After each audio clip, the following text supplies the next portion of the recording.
అందరికీ నమస్కారం అండి. దేవుణ్ణి నమ్ముకుంటే అంతా బాగా జరుగుతుంది అన్నది ఒక స్టోరీ కథ మీరు చెప్తున్నాను. అనగనగనగా ఒక రాజ్యం ఉంది. ఆ రాజ్యానికి రాజు ఉన్నాడు. రాజుగారికి పిల్లలు లేరు, సంతానం లేదు.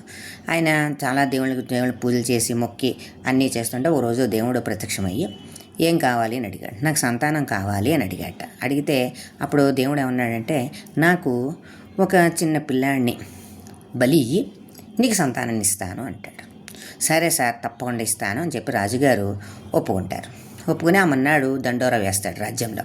అందరికీ వేసి ఎవరైతే పిల్లాడిని నాకు బలి చేయడానికి దేవుడికి బలి ఇవ్వాలి కాబట్టి నాకు పిల్లాడిని ఇస్తే వారికి తగినంత బహుమతి ఇస్తాను, ఎక్కువ ఇస్తాను అన్నీ అని చెప్పేసి దండోరా వేస్తాడు. ఎవ్వరూ రారు ముందుకి. ఆఖరికి ఒక చిన్న లేని కుటుంబం నుంచి వాడు తండ్రి ఏం చేస్తాడంటే చిన్న పిల్లాడిని పట్టుకొని వచ్చి ఇస్తాడు. ఆయనకి కానుకలు కట్నాలు అన్నీ ఇచ్చేస్తాడు. ఆ పిల్లాన్ని తీసుకుని ఈ రాజుగారిదే దింపుతాడు.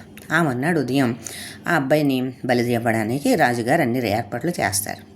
ఏర్పాట్లు చేశాక రాజుగారు అడుగుతారు అబ్బాయిని, ఏమిటి ఆఖరి నీ కోరిక ఏమిటో చెప్పమ్మా, నేను తీరుస్తాను. నేను బలి ఇవ్వాలనుకుని మీ నాన్నగారు మీ అమ్మ దగ్గర తెచ్చాను, నువ్వు ఏం చెప్పమంటే అడుగుతావో చెప్పు, నేను తీరుస్తాను అంటాడు. సరే అయితేనండి నాకు కొంత మట్టి తెప్పించండి అంటాడు. మట్టి తెప్పిస్తాడు. మట్టి తెప్పించాక ఆ పిల్లాడు 4 ఇళ్ళని కడతాడు. 4 ఇళ్ళు కింద పట్టి ఒక మొదటి ఇంటిని కాలుతో తన్నేస్తాడు. రెండో ఇంటిని తన్నేస్తాడు, అంటే తీసేస్తాడు, డిస్మెంటల్ చేస్తాడు. 3వ ఇంటిని కూడా అలాగే తన్నేస్తాడు. 4వ ఇంటికి దండం పెట్టి ప్రభు నన్ను తీసుకెళ్ళండి బలి ఇవ్వడానికి అంటాడు. అప్పుడు రాజుగారు అడుగుతారు, ఏంటి 4 ఇళ్ళు కట్టావు, 4 ఇంట్లో 3 ఇళ్ళు కొట్టేస్తావు, 4వ ఇంటికి దండం పెట్టావు, ఇప్పుడు వెళ్దాం అన్నావు, అసలు ఏమిటి విషయం నాకు చెప్పు అని అంటాడు. సార్ చెప్తానని, మొదటిల్లు మా అమ్మ మా నాన్నది. మా నాన్న మా అమ్మ నాన్న నన్ను నీకు బలి ఇవ్వడానికి ఇచ్చేశారు. అంటే వాళ్ళు నా లెక్కలో నాకు వాళ్ళు దాని ఏమంటారు మర్యాదస్తులు కారు అనిపించింది. ఎందుకంటే వాళ్ళు స్వార్థం కోసమే చూసుకున్నారు తప్ప నా యొక్క జీవితాన్ని గురించి ఆలోచించలేదు. అందుకోసమే వాళ్ళు ఇల్లు కొట్టేశాను, వాళ్ళు నాకు అవసరం లేదు.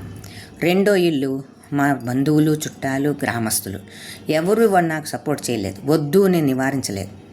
వాళ్ళు ఎందుకు నాకు అవసరం ఏంటి, నా జీవితంలో వాళ్ళకి నాకు అవసరమే ఉంటుంది వాళ్ళు, అందువలన ఆ ఇల్లును కూడా కొట్టేశానంటాడు. మరి మూడో ఇల్లు రాజుగారి ఇల్లు అంటాడు.